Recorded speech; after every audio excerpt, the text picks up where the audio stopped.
गद्दार नहीं थे, वो तो महान थे। समाजवादी पार्टी ने जो बोला वो राजनीति से प्रेरित है। उनको तुष्टीकरण का वोट चाहिए, उनको हिंदुओं से कुछ नहीं लेना देना। देश का दुर्भाग्य है कि ऐसे नेता हमारे देश में हैं। लाख हिंदू लोगों को कश्मीर से हटाया गया है, उनके घर जलाए गए हैं। गद्दार कहने वाले जो हैं ये है मुगलों की औलाद।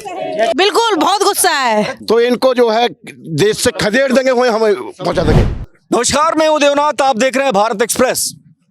औरंगजेब से जो बात चली थी उससे अब आगे राणा सांगा पर बात आकर के अटक गई है। बात ये अटकी है कि एक धड़ा ऐसा है जो महान राणा सांगा को कह रहा है कि वो देश के गद्दार थे, लेकिन देश के लोग क्या सोचते हैं, ये बहुत बड़ी बात है।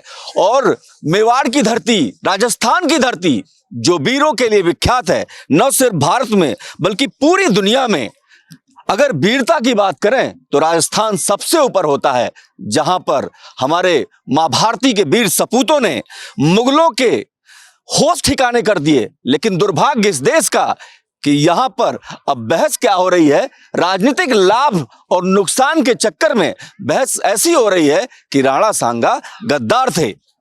ये बहस इतिहास के पन्नों से बाहर निकली है। बहुत सारे लोग हैं हमारे साथ, हम बात करने की कोशिश करेंगे, लेकिन उससे पहले जरा समझिए कि आखिर राजनेता चाहते क्यों हैं और बहस का स्तर इतना नीचे क्यों गिरता जा रहा है। ये सवाल इसलिए भी महत्वपूर्ण है क्योंकि वोट की राजनीति क्या महापुरुषों को भी नहीं छोड़ेगी। देश का एक वर्ग ऐसा भी है जो खफा है, लेकिन राजनेता हैं कि जाति, धर्म, संप्रदाय की राजनीति से ऊपर अब नए दौर में प्रवेश कर रहे हैं, जहां अपने ही महापुरुषों का अपमान सुनिश्चित कर रहे हैं। यह किस तरीके की राजनीति है और लोग क्या सोचते हैं, देश का मिजाज क्या है? क्या सच में राणा सांगा गद्दार थे या फिर ये राजनीति एक ऐसी दौर में है जहां पर अब सब कुछ तस्वीरें धुंधला दिखाई देने लगी हैं और इस धुंधली तस्वीर को साफ करने के लिए पब्लिक सबसे अच्छी चीज है, वो बताएगी कि राजनीति है या सच है। इतिहास बताता है कि राणा सांगा बहुत अच्छे से लड़े थे, खूब लड़े थे। 80 से अधिक घाव झेला जिन्होंने, उनको समाजवादी पार्टी के एक नेता गद्दार कहते हैं। और वो भी किस आधार पर कहते हैं, वो औरंगजेब से उनकी तुलना करके कहते हैं। तो जाहिर सी बात है, राजनीति के इस दौर में हर नेता के अपने अपने तर्क हैं, अपनी अपनी बात है और अपना अपना लाभ और नुकसान है। लेकिन पब्लिक है, पब्लिक से बात करेंगे और ये समझने की कोशिश करते हैं कि ये लोग क्या कहते हैं। सबसे पहले भाई साहब, आप ही सबसे आगे बैठे हो, जमीन पे बैठे हो, जमीन पे बैठो। भारत माता की जय हो जाए। जमीन पर बैठे हैं आप, जमीनी बात कीजिएगा। राणा सांगा गद्दार थे क्या? नहीं जी, गद्दार नहीं थे, वो तो महान थे। वो राजपूत थे, महान थे और उन्होंने देश के लिए पूरी अपनी पूरी प्रॉपर्टी कुर्बानी दे दी, जिंदगी दे दी। और उन्होंने इतने घाव घेले। अब जो ये राजनीति करते हैं, हमारे शेर सिंह राणा जी हैं, एक उन्होंने कहा भी है कि जिनको उनको बाबर की उससे वो है, तो उनको उसने रास्ता देखा, हमारे शेर सिंह राणा जी ने रास्ता देखा है, उन्होंने रास्ता देखा है, तो वो उनको वहां ले जाने के लिए तैयार है शेर सिंह राणा, कि जिसको वहां जाना है। कहाँ? जो क्या है वो काबुल, काबुल में जाना है, तो शेर सिंह राणा जी ने रास्ता देखा है, बिल्कुल उनको वहां पहुंचा देंगे। मतलब आने वाला टाइम ऐसा है, अगर एकजुट रहा, संगठन एकजुट हो गया, तो इनको जो है देश से खदेड़ देंगे, वहीं हमें पहुंचा देंगे। देखिए ये बात ठीक है।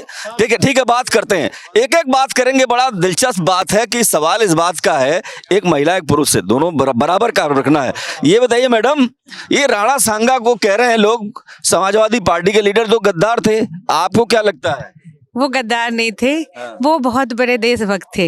ये जो समाजवादी पार्टी ने जो बोला वो राजनीति से प्रेरित है। मैं एक शिक्षक हूँ, मेरा नाम ज्योत्सना है। तो मैंने जहाँ तक पढ़ा है, जो वो एक बहुत महान योद्धा थे, कुशल राजनीतिज्ञ थे। उन्होंने 1508 से 1527 तक उन्होंने मेवाड़ पे शासन किया था और कभी भी वो युद्ध नहीं हारे। 100 से ज्यादा युद्ध लड़े और कभी भी युद्ध नहीं हारे।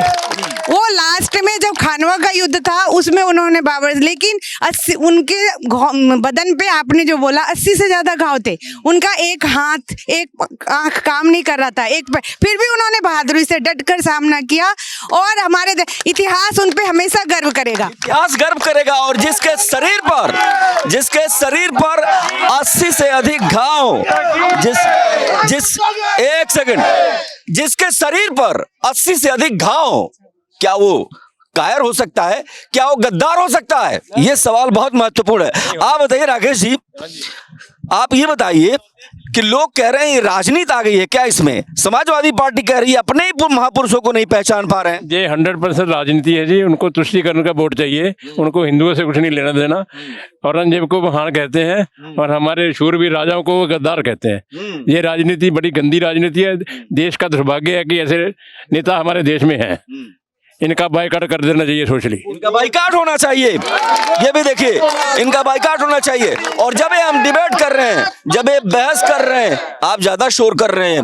ये बताइए, भारत माता की राणा सांगा, समाजवादी वाली पार्टी तो कह रही है कि उन्होंने तो हर युद्ध हार गए, वो तो गद्दार थे। राणा सांगा जो है, महाराणा प्रताप जो हमारे शूरवीर थे, उनके दादा थे, वो, और उनके वो उनके पोते थे, समझे। लेकिन सबसे बड़ी बात, दुर्भाग्य की बात यही है कि ये सब राजनीति हो रही है। हाँ, बिल्कुल राजनीति हो रही है। राजनीति में अब ये कुछ भी बोल देते हैं, लेकिन इनको संभल के बोलना चाहिए। इस तरह से नहीं बोलना चाहिए, इससे माहौल खराब होता है, देश का माहौल खराब होता है। माहौल खराब होता है और माहौल ठीक करना ही तो हमारी जिम्मेदारी है। बाबूजी, माहौल खराब होगा। ये बताइए आप क्या कहेंगे राणा सांगा पे? मैं तो पहले एक बात कहूंगा। हमारे हिंदुस्तान में 7 लाख हिंदू लोगों को कश्मीर से हटाया गया है, उनके घर जलाए गए हैं, उनकी नौकरियां छीन ली गई है, उनका सब कुछ चला गया। They have lost their homes and hearths. They have lost themselves. And what are these active politicians doing for them? What has been done by them for these Hindus? And they are dying for Aurangzeb. This is callous. This is unfortunate for India. It is unfortunate. एक चुट्टू ऊपर पानी में इन लोगों को डूब जाना चाहिए, जहां पर इतना चंक ऑफ पॉपुलेशन घर से बेघर हो गया। बहुत बड़ी बात है, ताली बजाइए। इस देश में गुस्सा है, लोगों को आवेश है कि क्यों इस तरीके से बात हो रही है। राणा सांगा को इतिहास पढ़ना, जब राणा सांगा पे बात करो तो इतिहास पढ़ो, और बाबरनामा को आधार बनाकर आप कैसे कोई बात कर सकते हैं? पब्लिक भावनाएं बहुत महत्वपूर्ण होती है। आप बताइए सर, आप क्या कहेंगे? नहीं, राणा सांगा हमारे देश के सपूत थे, उन्होंने देश के लिए बहुत कुछ किया है, पर ये राजनीतिक ये लोग हैं, इन्हें इतिहास पढ़ा नहीं है, तो इसलिए जो मर्जी कह सकते हैं, ये इसकी किसी तुलना कर सकते हैं। बाकी उनकी तुलना किसी हो नहीं सकती है। वो बहुत ही महान देश के राज सपूत थे वो, और बहुत उनने युद्ध करे, उनने कुरान पढ़िए ठीक है, आगे बढ़ते हैं। आप बताइए जरा। हाँ जी, क्या युवा प्रतिभा है, बताइए। आप मुझे बस 1 मिनट देना। आप बताइए। देखो, मैं कल न्यूज देख रहा था, तो एक सपा के राणा सांगा पे बताओ आप। हाँ, एक सपा के नेताएं कह रहे थे कल, उन्होंने कहा कि मैं गूगल से देख के आया हूं कि वो गद्दार थे। गूगल पढ़ के आ रहे हैं लोग। गूगल पढ़ के कैसे पाएंगे भाई, ये तो पढ़ाई इतिहास की। आप बताइए क्या कहेंगे? देखिए, इतिहास के पन्नों में साफ साफ लिखा हुआ है, और उन्होंने जो वर्क किया है, राणा सांगा जी ने जितना भी युद्ध लड़े हैं, वो कभी भी असफल नहीं रहे। और ये जितने भी सपा के नेता हैं या दर के लोग बात करते हैं, जो नेता हैं, ये केवल राजनीतिक स्टैंड करते हैं, जिससे कि इनकी अपना वर्चस्व बनाए रखने के लिए, केवल और केवल। बाकी इनका देश की राजनीति से कोई लेना देना नहीं है, कोई लेना देना। अरे मैडम, ये बताइए कि क्या हमारे महापुरुषों का सम्मान करना ये लोग भूल रहे हैं? बिल्कुल बिल्कुल भूल रहे हैं। कहाँ सम्मान कर रहे हैं? उन्हें तो वोट के लिए वो ही नजर आ रहा है, बस उल्टी सीधी बातें करते हैं और बस हमारे वीर सपूतों को बदनाम करते हैं। बताओ, अच्छे खासे उनको वही तो उनको गद्दार बता रहे हैं, गुस्सा है, बिल्कुल बहुत गुस्सा है। ताली बजाइए, गुस्सा है तो। हाँ बताइए सर। भाई, महाराणा सांगा को गद्दार कहने वाले जो है, ये है मुगलों की औलाद। ये महाराणा सांगा को गद्दार कहने वाले जो हैं, ये है मुगलों की औलाद। ये सब कुछ राजनीति से प्रेरित है। महाराणा सांगा एक कुशल शासक कुशल शासक थे महाराणा प्रताप और महाराणा सांगा। और जब राजस्थान की बात होती है तो धरती वीरों से भरी हुई है। और यहाँ पर जो लोगों का गुस्सा है, जो लोगों की समस्याएं हैं, समस्या क्या है? हमको चाहिए कुछ नहीं भाई, हमारे महापुरुषों का अपमान तो मत करो, ये सवाल। और ये जो है कुछ कह रहे हैं, आप बताइए क्या कह रहे हैं आप? सर मैं ही कह रहा हूँ कि जो हमारे इतिहास में पढ़ाया गया, बाबर से लेके और जफर तक पढ़ाया गया और वही हम पढ़ते रहे। लेकिन राणा सागर के बारे में राजस्थान में अगर उन्होंने शासन किया, राजस्थान में किया, गुजरात में किया, और उसके बाद इतने बड़े प्रशासक रहे वो कि लास्ट में उनके, आपने जैसा बताया कि 80 गांव थे, ज्योत्सना मैडम ने बताया कि इस तरीके से उन्होंने अपने देश के लिए, अपने राष्ट्र के लिए किया और चित्तौड़ में उन्होंने राज किया। जो उसके बाद उनके जो वंशज थे उन्होंने मुगलों के दांत खट्टे कर दिए। भाई ताली बजाइए, देखिए कितना जोश है, जोश आई है। क्या कहेंगे? राणा साहब के बारे में जो कहा जाए वो कम है। वो देश के महान सपूतों में एक गिने जाते हैं, लेकिन कांग्रेस और सपा ने उनके इतिहास को काटने की कोशिश करी है, उनको दबाने की कोशिश करी है और उनको बदनाम करने की कोशिश करी है। उनके नाम पर सारे हिंदुओं को बदनाम करने की कोशिश करी है, हिंदुओं को गद्दार कहा है। ये खुद हिंदू नहीं है, बाबर के औलाद यही रखते हैं।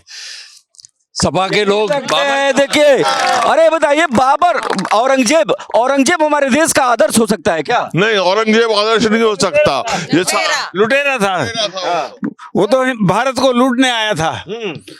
जो औरंगजेब अपने औलाद का नहीं हुआ, अपने बाप का नहीं हुआ, वो हमारे देश के लिए क्या कर सकता था? क्या होगा हमारे देश का? जो औरंगजेब अपने पिता का नहीं हुआ। और इतिहास तो ये भी है ना, जिस औरंगजेब को लेकर के बात चल रही थी, ये इतिहास है कि अपने पिता को कैद करा दिया, अपने भाइयों का कत्ल करा दिया, और वो औरंगजेब हमारे देश का आदर्श कैसे हो सकता है? ये सवाल बहुत जरूरी है और राजनेताओं से भी पूछना चाहिए। आप लोग अगर पूछेंगे कोई सवाल समाजवादी पार्टी से, आप पूछेंगे कि भाई तुम तो कह रहे हो कि राणा सांगा गद्दार थे, तो औरंगजेब क्या थे?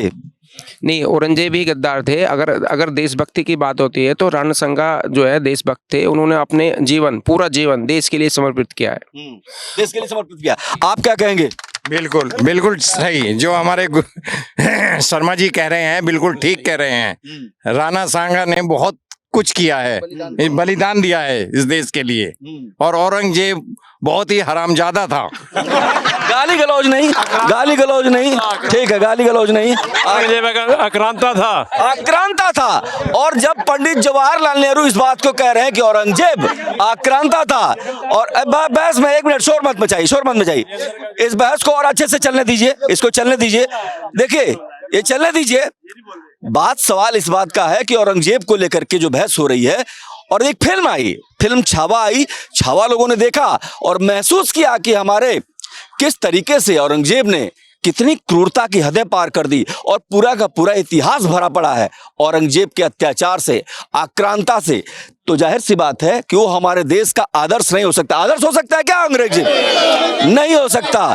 तो राजनीति, एक ब्रेक के लिए रुकते हैं, ब्रेक के बाद देखेंगे कि राजनीति किस दिशा में चली गई है, क्योंकि अब सुगंध और दुर्गंध की बात होने लगी है। अखिलेश यादव कह रहे हैं एक तरफ सुगंध है, दूसरी तरफ दुर्गंध है। जो लोग इतिहास का हवाला दे रहे हैं, शायद वो इतिहास नहीं पढ़ रहे हैं।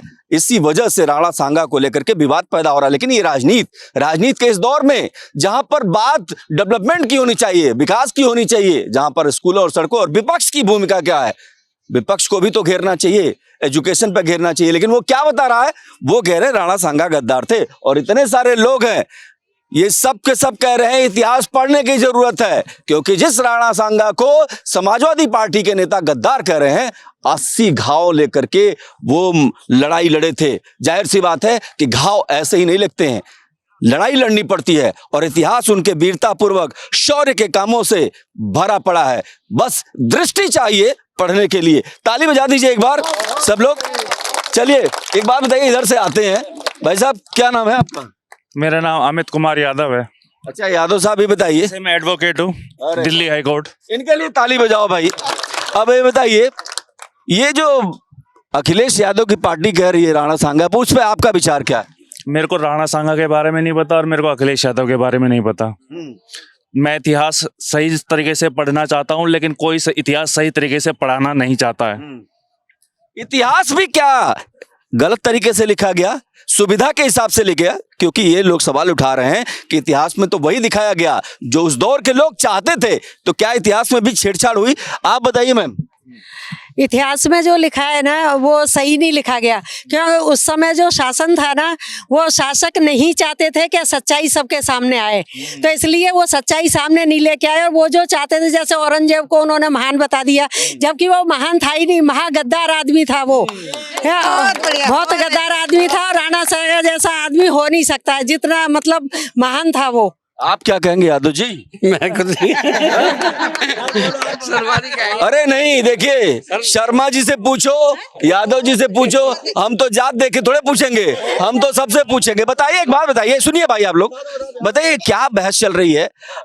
क्या सच में राणा सांगा गद्दार थी या इतिहास दोबारा इन लोगों को पढ़ने की जरूरत? गद्दार नहीं थे जी, ये तो पार्टी है, कोई कुछ कहती है कोई कुछ कहती है जी। राणा सांगा अच्छे आदमी थे जी, लड़ाई लड़ी है उन्होंने। हाँ, 80 घाव लेकर लड़ाई लड़ी है जी। ठीक है, ठीक है। एक मिनट जरा इधर आइए। बाबूजी आप बताइए, आप बहुत देर से चुपचाप बैठे हैं, क्या कहेंगे आप? मैं आपको ही देख रहा था।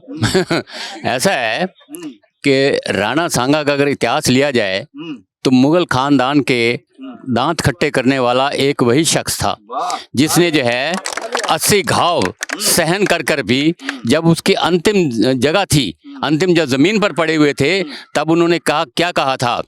इस दुनिया को हम छोड़ चले, कहीं दुनिया और बसानी है, आप सब से रिश्ता तोड़ चले, किसी और से प्रीत लगानी है, बलिदान दिए बिन नहीं होगा उद्धार भारत माता का, इससे पहले शीश दिए बतेरों ने, इस दफा मेरी कुर्बानी है। क्या बात है, क्या बात है।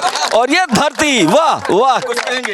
ये कहेंगे इतिहास तो जो जीतता है वही लिखता है, जो जीतते रहे वो लिखते रहे, जैसा भी था हम पढ़ते रहे, पढ़ते रहे, कोई गोलमोल हो गया, जो पढ़ाते रहे वो पढ़ते रहे। ये बहुत सवाल बहुत महत्वपूर्ण है कि जो पढ़ाते रहे वो पढ़ते रहे, तो इतिहास की समीक्षा की भी जरूरत आ गई है। ये बताइए, हाँ ये कुछ कह रही है मैडम, कुछ कह रही हैं, बताइए मैम क्या कहेंगी? मैं ये कहना चाहती हूँ कि ये इस देश का सबसे बड़ा दुर्भाग्य है कि वो हमारे सपूत जिन्होंने अपने खून का कतरा कतरा कुर्बान कर दिया, जो हमारे गौरव है हमारे देश के, उनके ऊपर यहाँ बैठ के हमें ये बताना पड़ रहा है कि वो हमारे लिए क्या कुर्बानी करके गए। क्या बात है। और ये लोग जो केवल राजनीति में आते हैं और इनकी चेतना का स्तर इतना निचले स्तर पे है, क्योंकि केवल इनका आना मकसद है लूट खसोट करना, तो इन्हें देश के गौरव, अपने इतिहास जिनको देख के इनको बहुत ही गर्व होना चाहिए, तो वहाँ सिर्फ किसी को खुश करने के लिए या अपने थोड़े से फायदे के लिए हमारे, जब देखो हमारे जितने भी वीर महापुरुष हैं, कभी कोई भी आके कभी किसी के ऊपर, कभी देवताओं के ऊपर कुछ भी बोल के टिप्पणी करके जाते हैं, और वो भी वहाँ पे संसद भवन में जहाँ सारी दुनिया देखती है, सारी दुनिया जहाँ देखती है वहाँ पर इस तरीके की बात होगी, कैसे बर्दाश्त? ताली बजाइए मैडम के लिए, बहुत बढ़िया बात कही। आप बताइए मैम। ज्यादा आप क्या कहेंगे? देखिए, मैं ये कहूँगी कि जितना मैं जानती हूँ वो एक बहुत बड़े देशभक्त थे, और ये एक राजनीतिक मुद्दा या पॉलिटिकल इश्यूज बनाने के लिए या पब्लिक का अटेंशन डाइवर्ट करने के लिए ये मेनली ये इश्यूज उठाए जाते हैं, जो कि ठीक नहीं है। सबसे बड़ी बात है कि आज यहाँ बैठकर, जैसा कि इन्होंने कहा कि हम यहाँ बैठ के इस तरह की बात कर रहे हैं, क्योंकि हमें मेनली हम लोगों को इतिहास नहीं पता, हिस्ट्री के बारे में हम नहीं जानते, जो पढ़ाया गया वही पढ़ा गया है। मैं एक टीचर रही हूँ, मैं जानती हूँ बेसिकली सोशल साइंसेज में जो हिस्ट्री का पोर्शन रहा है उसमें यही रहा है कि जो उन्होंने उस समय के जो रूलर्स थे, जो शासन इस देश पर कर रहे थे, उन्होंने जैसा पढ़ाया, और उसमें बहुत ज्यादा रिव्यू करने की बहुत ज्यादा जरूरत है, रिव्यू की जरूरत है। देखिए ये भी बात है। और ये बताइए, आप लोग बताइए कि खास करके तो एक ही चीज बोलेंगे, जरा खड़े हो जाइए। हाँ, हम तो एक ही चीज बोलेंगे, after Modi ji, Yogi ji is the answer to this country. क्या बात है, क्या बात है। अच्छा ये बताइए, ये राजनीति, चलिए कुछ सवाल। जरूरत है सर भारतीय शिक्षा बोर्ड में हमें संशोधन की। जितने भी महापुरुष हैं उनके जितने भी जीवनी लिखी गई हैं, जब गलत लिखी गई हैं उसको संशोधन की समीक्षा की जरूरत है। समीक्षा की जरूरत है क्या? बिल्कुल बिल्कुल बिल्कुल समीक्षा की जरूरत बिल्कुल है। अच्छा एक अंतिम सवाल, राजनीति के इस दौर में जब विपक्ष को तमाम सारे मुद्दों पर ध्यान उठाना चाहिए, अब तो वो राणा सांगा को गद्दार बताने लगे हैं, ये क्या ठीक है क्या? सर राणा सांगा को गद्दार बताना एक तरह से बहुत बड़ी मूर्खता है। वो गद्दार थे ही नहीं। उन्होंने जो किया, या तो जो गद्दार बताने वाले हैं उन्होंने राणा सांगा को पढ़ा नहीं, राणा सांगा के पूर्वजों को नहीं पढ़ा और राणा सांगा के वंशजों को नहीं पढ़ा। वंशजों को नहीं पढ़ा, वाह बहुत बड़ी बात। गद्दार बताने वाले खुद ही गद्दार हैं। वही जयचंद हैं जिन्होंने देश का बंटवारा किया। उधर आता हूँ, एक सेकंड जरा मैं उधर आता हूँ। कुछ सबको प्रतिनिधित्व मिले, सब अपनी बात रखें, ये बहुत जरूरी है। आप भी कुछ कह रहे थे बाबूजी, क्या कह रहे थे? भाई साहब ये बताएं कि आज तक किसी ने नहीं बताया, मैंने अपने कानों से नहीं सुना है कि ये मुसलमानों ये कहते हैं कि हमारे यहाँ 4 शादी कर सकते हैं। नंबर 2 ये जो है क्या कहते हैं हिजाब, और तीसरा जो है क्या 3 तलाक जो है ये कहाँ से शुरू हुआ, क्यों हुआ जो है ये बताएं, किसी ने नहीं बताया है। सवाल है, देखिए इनका अपना सवाल है। बाबूजी आप कुछ कह रहे थे, बताइए। देखिए इतिहासकार तो जितने रहे हैं वो उस समय के राजाओं को खुश करने के लिए उसी के अकॉर्डिंगली वो लिखते रहे, जो है उनका यही रहा जो है। और ये जो समाज पार्टी हैं जो यहाँ इस वक्त हैं, वो सब एक वर्ग विशेष को खुश रखने के लिए जो है ये सारी चीजें बोल रहे हैं जो है। एक वर्ग विशेष को खुश करने के लिए बात हो रही है, आप भी मानते हैं क्या? इस तरीके की जब बात हो रही है तो किसी को खुश करने के लिए हो रही है? हाँ जी, बिल्कुल ठीक बात है जी। वर्ग विशेष को खुश करने के लिए सब कुछ किया जा रहा है, जो कि गलत है। गलत है, बिल्कुल गलत है। महापुरुषों के साथ अपमान तो हो रहा है ना? हाँ जी, अपमान हो रहा है, पूरा अपमान हो रहा है। मैडम आप बताइए, आप जरा बताइए। बहुत बुरी बात है भाई, हमारे वीर सपूतों ने इतना देश के लिए किया है और उनको गद्दार बता रहे हैं। बता, शर्म आनी चाहिए इन लोगों को। राजनीति इतनी घिनौनी राजनीति, मतलब बिल्कुल ही हद कर दी इन लोगों ने, हद कर दी। तो ये भी देखिए कि यहाँ पर जब बातचीत हो रही है तो ये साफ साफ जाहिर है। हमारे जो शिक्षा मंत्री मुस्लिम रहे हैं, क्यों रहे हैं, इसका जवाब कोई भी रह सकता है, कोई भी रह सकता है, लेकिन देखिए बहस का ध्यान रखना पड़ेगा। लेकिन सबसे बड़ी बात यह है कि क्या राणा सांगा गद्दार थे? तो यहाँ पर जो लोग हैं वो साफ तौर पर कह रहे हैं कि राणा सांगा देशभक्त थे, जिन्होंने अपने शरीर पर 80 घाव ढोए इस देश के लिए, बड़ी कुर्बानी दी। जाहिर सी बात है इसमें तथ्य कम, राजनीति ज्यादा है। कैमरा पर्सन हुकुम के साथ मैं देवनाथ, भारत एक्सप्रेस।